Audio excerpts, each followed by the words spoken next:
Hi there, Mark, Action Figuratorium, and we have another addition to the stockpile of more and more toys that nobody really needs but everybody wants.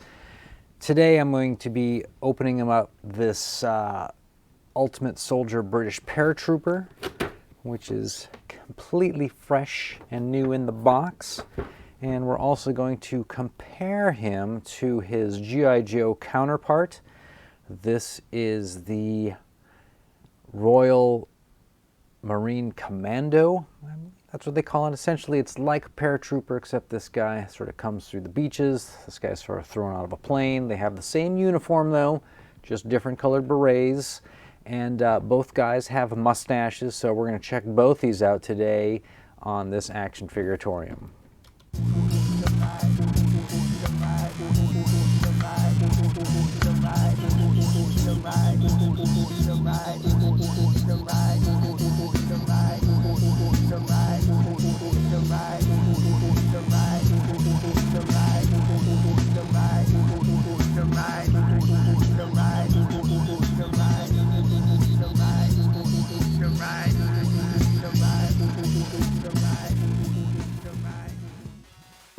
So we are going to start cutting into this thing, and of course I do have a G.I. Joe Royal Marine Commando on here to counterpoint.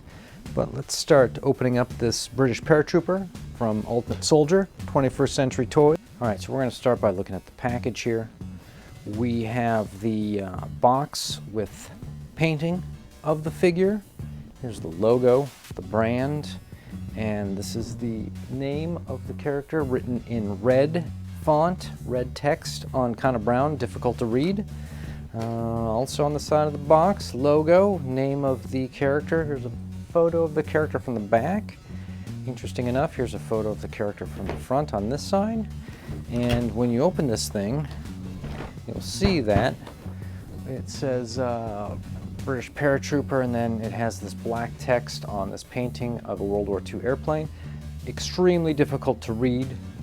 I'm not surprised, but you can see the figure inside through the little plastic bubble and his accessories. We're going to pull him out of the bottom here, put him next to the G.I. Joe and do a little compare and contrast. Now I have went ahead and removed all the twist ties so as to make this go a little bit faster. But the figure comes in a little cardboard tray with his accessories, and we're going to put him right next to Huxtable here. Zoom in on these guys. So let's start off by talking about things like the sculpt and the paint. Sculpt on the head looks as good or the same as the sculpt from the G.I. Joe guy. There's nothing sort of weak or lame about it. It's also not particularly amazing or incredible. It's as expected, it's as good. It is essentially the Pepsi to the Coke. Same thing goes with the uniform. It's the rubber boots, they're almost the same. This one has a little bit more deco on it to make it look dirty. Pants are almost the same, slightly different shade, but they've got all the, pretty much same fixins. Tunic is about the same. This guy has the belt, this guy does not, but this guy also has a bunch of accessories that we will put on him and get that going. Comes with a little extra something in terms of the scarf. This guy does not have the scarf, but this guy does have a better articulated body. So in terms of the articulation, this guy has the trigger finger, which allows you to put a gun in his hand and put the finger through the little trigger on the gun. Other than that, I think that these guys all pretty much move about the same. We should take a look at the joints of the elbows, though. Just see how this is put together. So you can see how this moves like that. Pretty similar to the G.I. Joe. Now I noticed the knees on this guy felt kind of weird. They move back and forth as if like there's no front and back. And I might have to look at that because they actually, through the pants, they feel like the legs are backwards. They feel like they're backwards, which is kind of unusual. So we will have to check that out. But as far as the paint sculpt and articulation goes, it is about the same, if not exactly the same quality as the Hasbro G.I. Joe Royal Marine Commando. As you know, this guy comes with a red beret, this guy comes with a green beret. But other than that, these guys definitely could be in the same company, so to speak. So what we're going to do is we're going to get the gear on this guy, and we're going to take a look at him in the full battle gear. Okay, so here is kind of the results of taking about an hour to about an hour and a half of working on putting the accessories onto this this figure.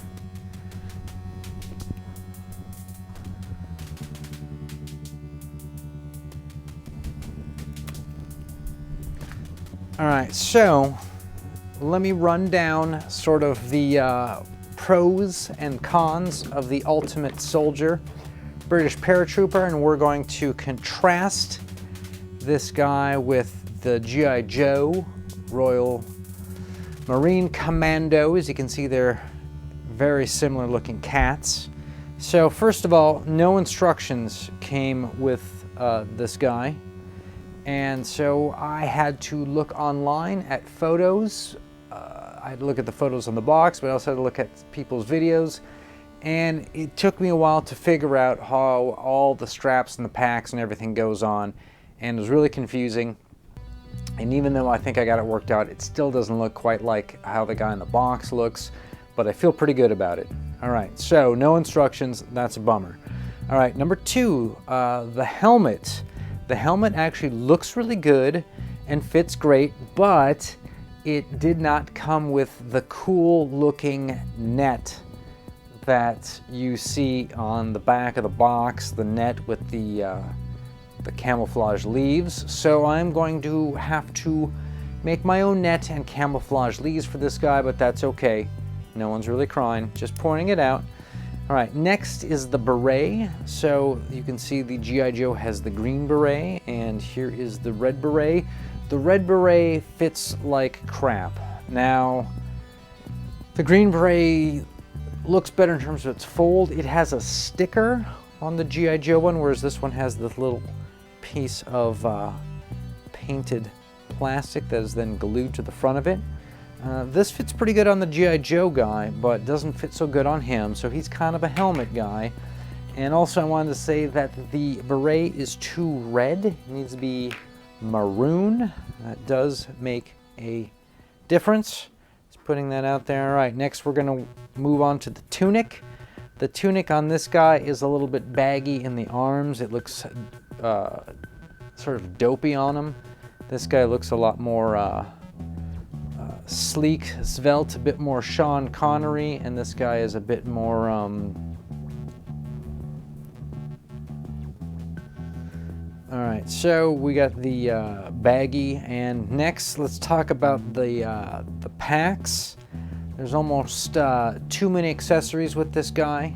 He has so much gack on the back. He's got a backpack, he's got a canteen, he's got a digging tool. He has got probably a gas mask in there. He's got straps that go around and connect to the two ammo packs on the front, and they keep going and they connect to all the strap stuff on the back. There's also a rope that goes around his body and ties in the back. There's so much stuff in terms of bayonets and knives that I had to just stick them in these little pockets here on the side, which I saw on someone else's video had done that. And so it seemed like a good place to go with it. And there's almost kind of too much stuff also. If you get one of these guys, you will be gluing the little rope handle doolies back on. They all came off. This thing was ancient. This has been in the box for maybe 10 years, it feels like.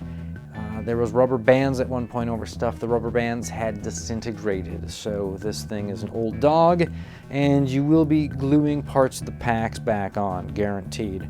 All right, next, the hands are weak, especially compared to the G.I. Joe. The G.I. Joe can actually put his finger through the trigger of the gun. This guy cannot. He can barely hold the gun. Looks stupid. It's kind of a bummer. Next is the articulation. They're about the same. The G.I. Joe one's a little bit better. This guy, by the way, I had to take one of his pant legs off and twist his leg around and fix it. It was completely disorientated put on there backwards almost. And so this guy had to go through a little bit of, I wouldn't call it repair, but he had to go through a little bit of setup. And this guy just moves a little better. He's got a little better articulation. I think they came out with this super articulated G.I. Joe in response to this, because this guy is better than the other old G.I. Joes by a long shot, but this guy is now better than him. And that is the main difference between the two in terms of comparing this Ultimate Soldier versus one of these G.I. Joe guys. I still really like the Ultimate Soldier, despite all the list of things I said that were kind of bad about it, like gluing, the baggy pack, the terrible hands, some of the accessories are just off a little bit. But overall, I think he's a cool guy. I think if you had to, pick one of these guys, and you were looking for the very best sort of British paratrooper looking dude, I think that I would maybe look and see what Dragon Models has, if anything, and go with a Dragon Models or even a DID. Even though it could be a lot of money, I think it might be worth it if you're into doing a lot of crazy poses. If you just want like a guy to hang out and be British paratrooper on the shelf, this guy's cool too. So either way, I will see you guys next one.